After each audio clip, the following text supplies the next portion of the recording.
Hola, buenos días a todo el mundo, bienvenidos a mi canal y bienvenidos al curso de relatividad general en 20 minutos. Y ya por fin, vamos a derivar las ecuaciones de campo de Einstein. Al final de la presentación lograremos derivar las ecuaciones de campo de Einstein tal y como él mismo las derivó.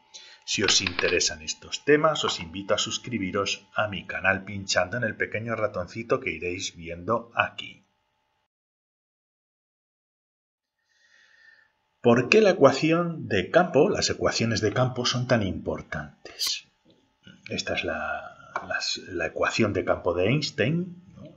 Tiene un tensor de curvatura de Einstein con dos índices que en este caso los estamos mostrando como índices covariantes, pero también se pueden representar como índices contravariantes y recordad que los índices nos indican el tipo de coordenadas en el que estamos trabajando y se representan con letras griegas yendo de 0 hasta 3, siendo 0 el tiempo, 1 la primera coordenada, pues x por ejemplo, 2 la y, 3 la z, por poner un ejemplo.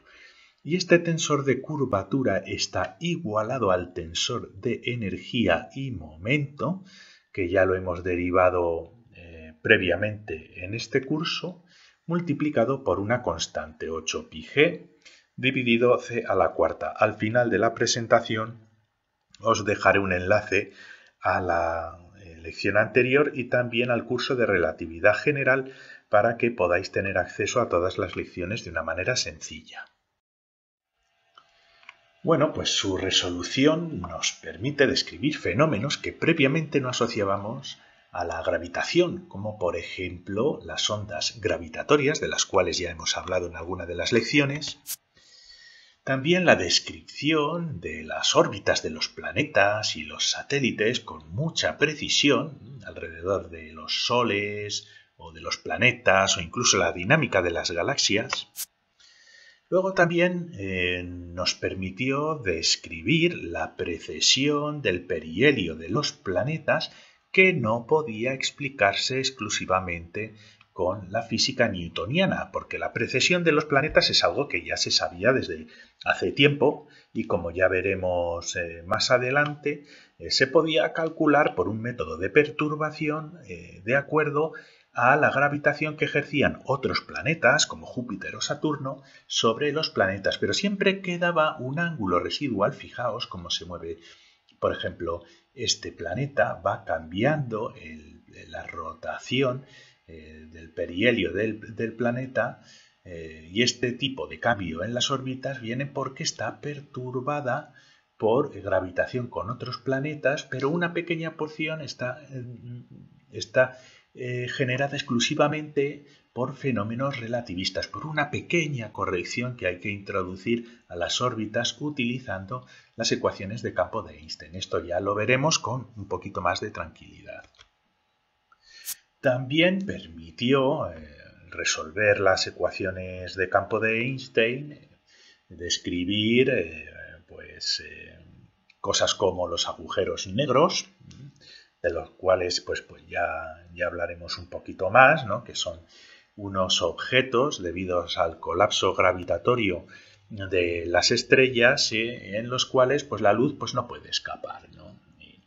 Ya hablaremos un poquito más con detalle, pero las ecuaciones de campo de Einstein permitieron desarrollar las ecuaciones que describen la dinámica de los agujeros negros. Y aplicándola a la cosmología en general, a un modelo de universo, nos permite también estudiar fenómenos de la dinámica y evolución del universo, ¿no? Y de su origen en una especie de Big Bang. De estos temas ya estamos hablando con detalle en el curso de Fundamentos de Cosmología que tenéis en mi canal. Entonces las ecuaciones de campo de Einstein supusieron un antes y un después en la cosmología, en la astronomía, en muchas cosas, incluso en la física y en la hidrodinámica, en la física de fluidos. Así que, sin más dilación, vamos a acabar de resolver la ecuación de campo de Einstein. Y, de acuerdo a las lecciones anteriores, nos habíamos quedado en esta protoecuación donde Einstein postuló que algún tipo de tensor de curvatura, como vimos en las lecciones anteriores, podía igualarse a la parte derecha de su protoecuación de campo. Y entre ellos nos encontramos con el tensor de curvatura de Ricci, del cual ya hablamos la semana pasada, que es un tensor de orden 2, en este caso lo representamos con dos índices covariantes mu y mu, pero también podríamos utilizar el escalar de Ricci, que como veis, pues no tiene índices, ¿no? No podríamos utilizarlo directamente para igualarlo a esta parte, a no ser que le coloquemos índices. ¿Cómo? Multiplicándolo con el tensor métrico. Y de esta manera ya tendríamos un tensor métrico multiplicado por el escalar de curvatura de Ricci. Y esto pues es una opción también bastante atractiva para incluirla dentro de la parte izquierda de la ecuación. Entonces tendríamos el tensor de curvatura de Ricci, el escalar de Ricci multiplicando al tensor métrico o una combinación de ambos. Y finalmente, pues también podríamos introducir el propio tensor métrico multiplicado a una constante. Ya no a un escalar de Ricci, sino a una cantidad constante. Pero al ser una cantidad constante, realmente no alteraría la estructura en general de la ecuación de campo de Einstein. De hecho, Einstein la derivó originalmente sin incluir una constante general. Recordemos cuál era la condición fundamental que debería cumplir la parte izquierda de la ecuación para dar por válidas las ecuaciones de campo de Einstein.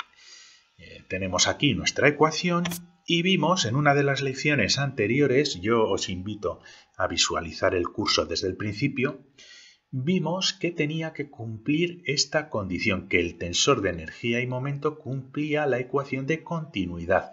Esta es la ecuación de continuidad, de la cual pues ya hemos hablado en otras lecciones anteriormente, y es básicamente la derivada, y esta vez ya vamos a hablar de una derivada covariante, porque queremos que nuestra ecuación sea covariante y no varíe con respecto al tipo de coordenadas o al sistema de referencia que elijamos, ¿no? Pues es una derivada. La derivada del tensor de energía y momento, o si lo queréis, el gradiente del tensor de energía y momento en el espacio-tiempo tiene que ser igual a 0, y esto se llama ecuación de continuidad. Por lo tanto, deberíamos construir en la parte izquierda una función que incorpore el tensor de curvatura de Ricci, el escalar de Ricci multiplicando al tensor métrico y una constante con el tensor métrico, de tal manera que una función construida con una combinación de estos tensores, si la derivamos con respecto a las coordenadas y calculamos su gradiente, como cambia a lo largo del cambio de las coordenadas, debería ser 0. Y si encontramos una función que cumpla esta condición, ya podríamos introducirla en esta ecuación y comprobar si esa ecuación es válida. Como ya he dicho antes, debido a que la derivada de una constante nos daría 0, realmente podemos o no incluir esa constante multiplicando al tensor métrico. Y de hecho Einstein ni siquiera la consideró originalmente. Por lo tanto, se nos simplifica el problema y tenemos que obtener una expresión con el tensor de Ricci y el escalar de Ricci de tal manera que su derivada con respecto a las coordenadas sea 0. Si queréis saber un poquito más sobre la ecuación de continuidad de la materia y energía, pues os remito a la lección 8 del curso de relatividad general de este mismo curso.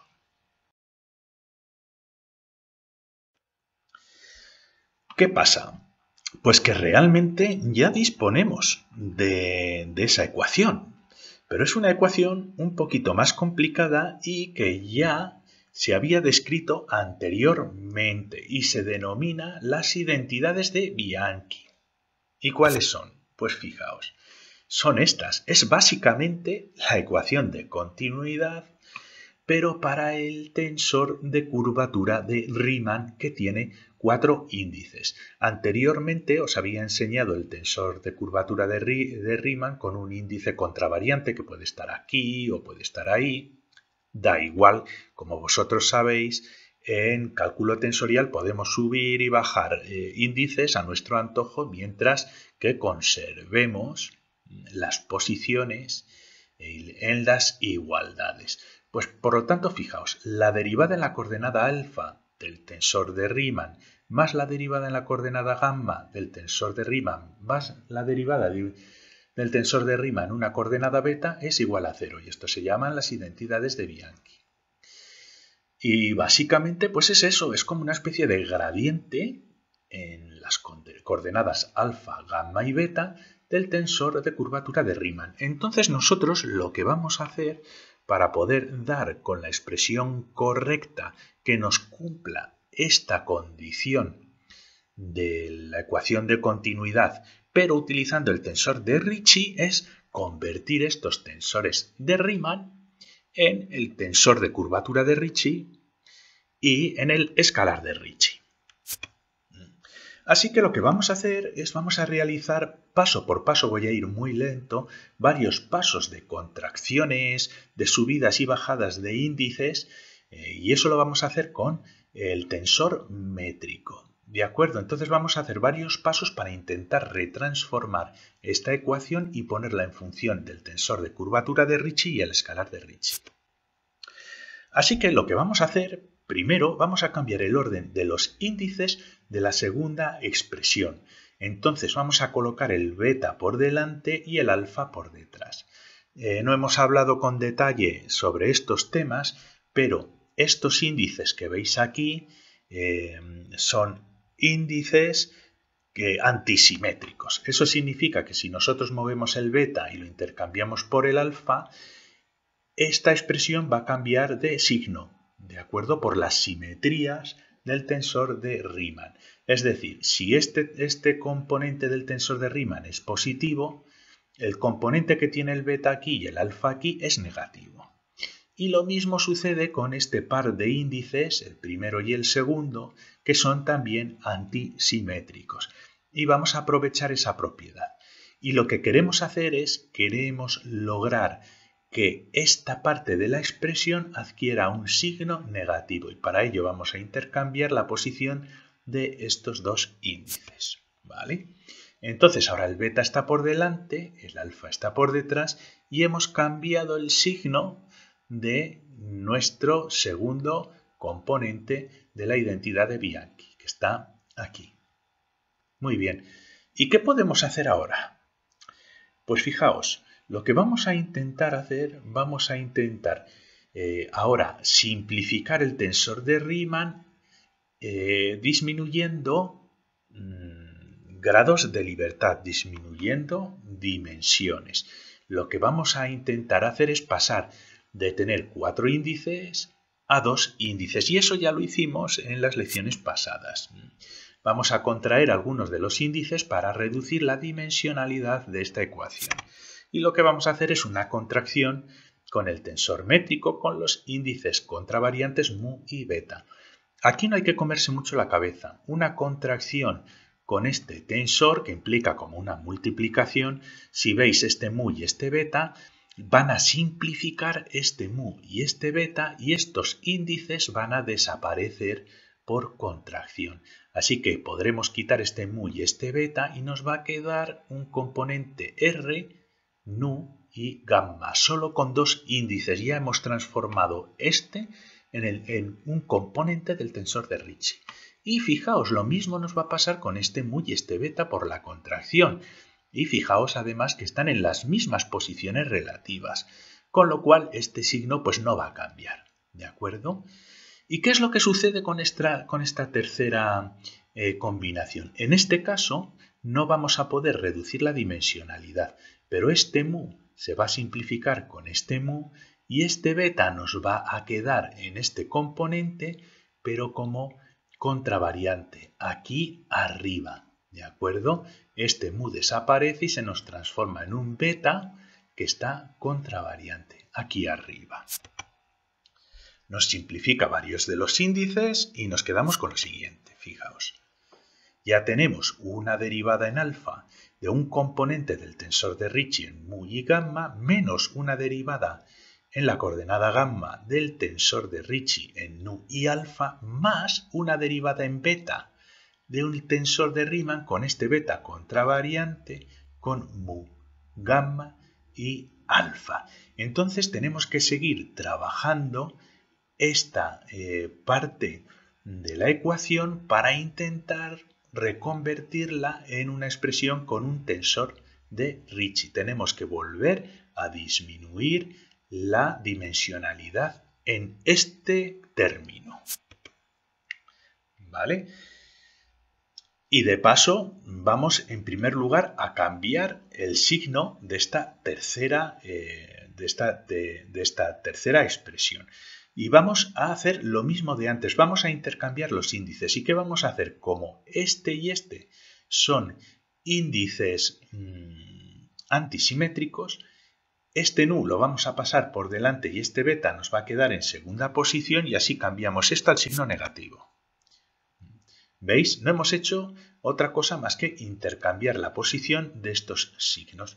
Muy bien, y ahora lo que nos interesa es reconvertir este componente del tensor de Riemann en un componente tipo tensor de Ricci. Entonces, ¿qué es lo que nos molesta aquí?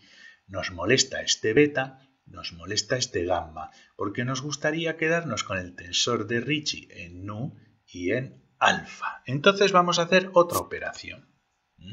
Vamos a generar perdonad por lo mismo. Aparte de esto que queremos hacer, este componente de Ricci, en primer lugar lo que vamos a hacer también es aprovechar para generar un escalar de Ricci en el primer término. Aquí debería ser término. Y para eso vamos a contraer con el tensor métrico en nu y en gamma, ¿de acuerdo? Y esto lo que nos va a hacer al contraer el tensor métrico con nu y gamma en esta expresión es que nos va a simplificar estos índices. Estos índices van a desaparecer y aquí, fijaos, aquí tenemos un nu que nos va a desaparecer con este y nos va a subir un gamma, ¿de acuerdo? Este se va con este y nos deja un gamma en posición arriba. Y aquí, ¿qué es lo que nos va a suceder? Fijaos, aquí nos va a simplificar este nu y este gamma y nos va a quedar ya un tensor de Ricci, pero no como os he comentado antes, aunque se podría hacer como os he comentado antes, pero aprovechando y haciendo esta contracción, este y este se nos va a simplificar y nos queda el beta aquí arriba y el alfa aquí abajo. Ya es otro tensor, otro componente del tensor de Ricci, fijaos. Este se nos transforma en el escalar de curvatura de Ricci con una derivación en la coordenada alfa. En este nos ha subido el índice nu que teníamos aquí, nos deja un gamma aquí con alfa. Y en este, fijaos, lo que nos ha hecho es, nos ha cambiado este nu por gamma en la contracción. Este nu se simplificaba y nos deja gamma. Y este gamma con este gamma a su vez se nos puede simplificar y nos va a dejar este beta y este alfa. ¿De acuerdo? Se nos simplifican los dos gammas y fijaos, tenemos el escalar de Ricci, tenemos el componente del tensor de Ricci con un gamma aquí arriba y un alfa, y aquí también el tensor de Ricci con un beta y un alfa. Lo que os había dicho antes, posiblemente podríamos haber llegado a la misma expresión de otra manera, ¿no? Pero ahora nos deja aquí un beta y un alfa. Pero estos betas, fijaos que es un beta covariante y un beta contravariante, están en contracción, no son índices libres, así que los podemos llamar como nos dé la realísima gana. Pueden ser beta, pueden ser alfa, pueden ser zeta o los podemos cambiar a gamma. Si los cambiamos a gamma, esta expresión con gamma en vez de beta va a ser idéntica a esta expresión con gamma aquí. Nos dejaría gamma, gamma, alfa, gamma, gamma y alfa. ¿Vale? Podemos cambiar el gamma del segundo término a beta. Pues fijaos, yo he hecho la operación opuesta. En vez de cambiar el beta gamma, pues en la presentación os había puesto cambiar el gamma a beta. Da igual. Lo cambiamos a beta, es exactamente lo mismo, son índices que están en contracción, no están libres, pero ahora fijaos, se nos duplica esta expresión. Nos deja la menos derivada de este componente menos la derivada de la misma derivada con este componente, con lo cual podemos sumar esto y esto. ¿Vale? Sumando los dos términos negativos nos deja la derivada en la coordenada alfa del tensor de Ricci menos 2 veces la derivada de este tensor de curvatura de Ricci igual a 0. Y lo que vamos a hacer es cambiar la nomenclatura de los índices de la segunda expresión. ¿Por qué? Porque esto es una derivación en la coordenada beta, pero si os fijáis, esta derivación que está aquí está en contracción con este beta de aquí. Por lo tanto, podemos cambiar estos betas, por ejemplo, pues a cualquier signo, alfa. Pero si cambiamos estos alfas aquí, este alfa lo tenemos que cambiar también, porque este alfa que está aquí no está en contracción con este beta. Pero si cambiamos alfa y alfa aquí, ya entra automáticamente en contracción. Es otra cosa diferente. Por lo tanto, si este lo cambiamos aquí a alfa, este tendremos que cambiarlo a otro, pues por ejemplo beta. Y lo hacemos de esta manera. Este cambio ahora de betas por alfa nos lo podíamos haber ahorrado si hubiéramos hecho en vez de betas los gammas y los cambiáramos a alfa, da igual.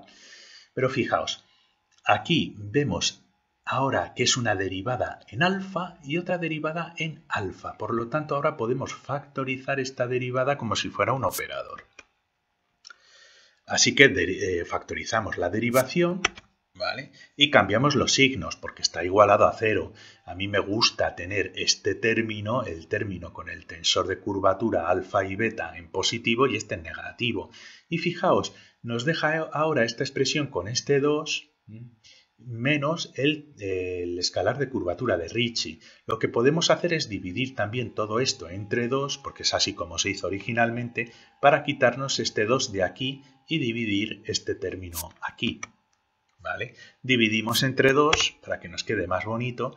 Y ahora fijaos, ya tenemos que la derivada covariante en alfa de una expresión que contiene el tensor de curvatura de Ricci y el escalar de Ricci es igual a 0. Por lo tanto, esto de aquí ya nos cumpliría la ecuación de continuidad de Einstein. Este es el tensor que estamos buscando.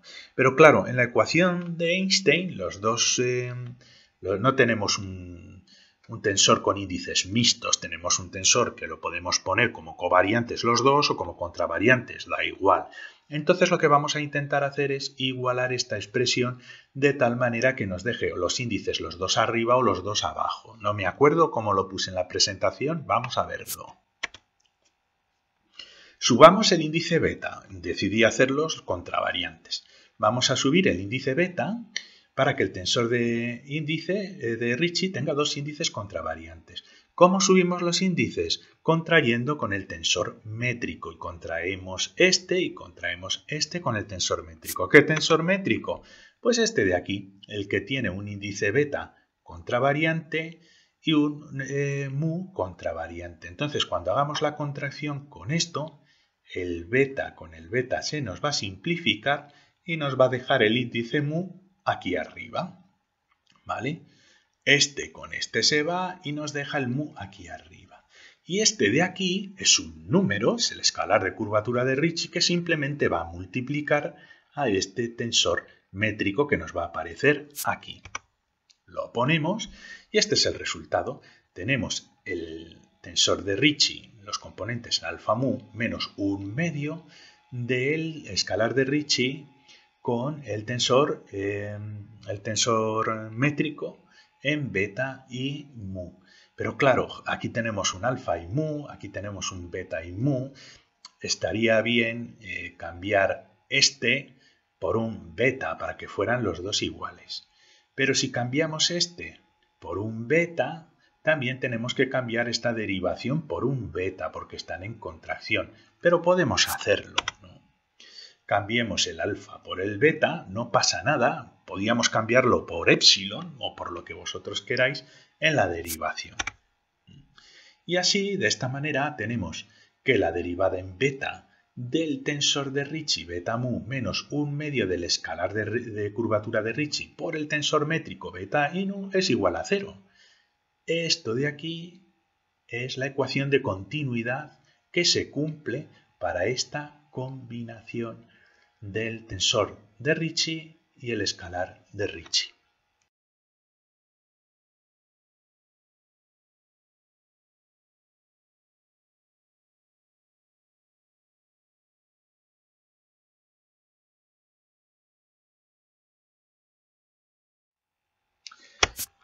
Esta es la ecuación de continuidad.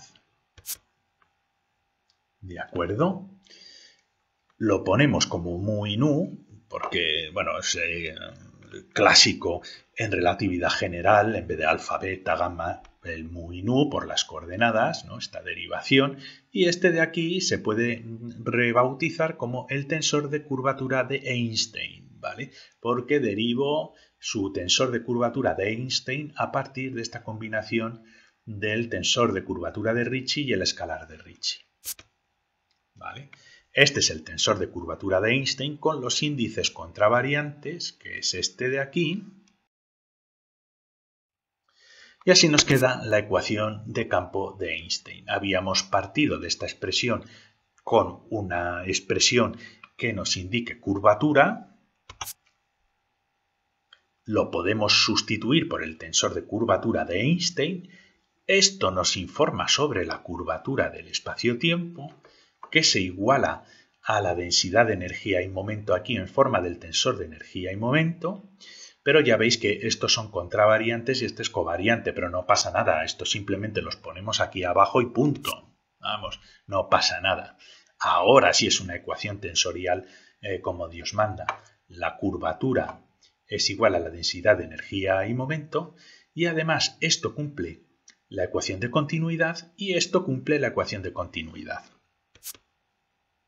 Y esta, señoras y señores, es la ecuación de campo de Einstein, tal y como se derivó originalmente. Cumple con la ecuación de continuidad, que es lo que buscábamos. Pero no es una solución, no es una ecuación, son muchas. Esta es la ecuación de campo de Einstein, pero bueno, tenemos componentes tiempo-tiempo, componentes XX, por ejemplo, componentes II, componentes ZZ o 3,3. Y además de estos componentes tenemos componentes mixtos, tiempo X, tiempo Y, etcétera, etcétera. Tiempo Z o dependiendo de las coordenadas que utilicemos, pueden ser angulares también. Y podemos representar todas las posibilidades que nos da la ecuación de campo de Einstein con cada uno de los componentes del tensor de curvatura de Einstein. Tenemos 16 diferentes componentes del tensor de curvatura de Einstein que va a generar 16 ecuaciones de campo de Einstein para resolver para un problema. Y 16 son un montón, pero podemos aprovechar ciertas cosas. En primer lugar, los componentes diagonales son componentes independientes, no están repetidos. Entonces necesitamos 4 ecuaciones obligatoriamente para cada problema. Y además de eso, estos componentes en azulito son simétricos con respecto al intercambio de índices que se representan aquí. Este 0,1 es igual a 1,0, este 0,2 es igual a 2,0, 0,3 es igual a 3,0. Hay una repetición. Estas ecuaciones generadas con estos componentes van a ser igual a las ecuaciones generadas con estos otros componentes. Por lo tanto, las únicas ecuaciones de campo de Einstein que son linealmente independientes son 1, 2, 3, 4, 5, 6, 7, 8, 9 y 10. En vez de 16, 10. De 16 ecuaciones pasamos a 10 ecuaciones independientes, pero sigue habiendo mucha redundancia en los problemas de Einstein. ¿Por qué? Porque solo tenemos 4 coordenadas. Por lo tanto, tenemos muchas más ecuaciones que coordenadas de espacio-tiempo con las que estamos trabajando. Entonces sigue habiendo mucha redundancia en las ecuaciones. Y esa redundancia permite que para cada problema podamos elegir algún tipo de coordenadas especiales para poder simplificar los problemas, porque esa redundancia genera simetrías y ese tipo de simetrías se llaman simetrías gauge en relatividad general y están asociadas a simetrías en las coordenadas debido a la redundancia que observamos en las ecuaciones de campo. Por ejemplo, en el curso de agujeros negros y estrellas de Planck tenemos la solución de las ecuaciones de campo a la solución de Schwarzschild, a la de una gravitación de una masa puntual. Y si seguís la derivación veréis que para poder obtener la solución de todas las ecuaciones al final hemos utilizado únicamente 3 o 4 ecuaciones, creo que 3 ecuaciones, en vez de las 10 potenciales para poder resolver esa ecuación, lo cual pues permite jugar con las condiciones para resolver los problemas de una manera eficiente.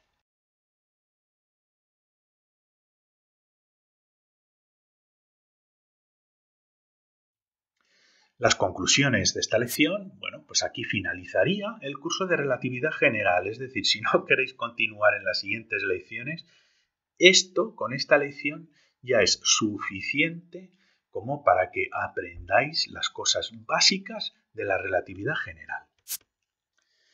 Pero voy a hacer algunas lecciones adicionales explicándoos cómo se generan las ecuaciones de campo de Einstein a base de un principio de acción estacionaria. Porque pienso que si queréis avanzar un poquito más en relatividad general y en física moderna en general, siempre es bueno ver que estas ecuaciones las podemos generar aparte de unos principios axiomáticos, de los principios de acción estacionaria, de los cuales pues ya hemos hablado, por ejemplo, en la lección de las geodésicas, porque son principios muy fundamentales. Si queréis ver las lecciones siguientes, que van a ser 2 o 3, adelante, son interesantes, tienen muchas matemáticas, pero si no os interesa podríais acabar el curso aquí.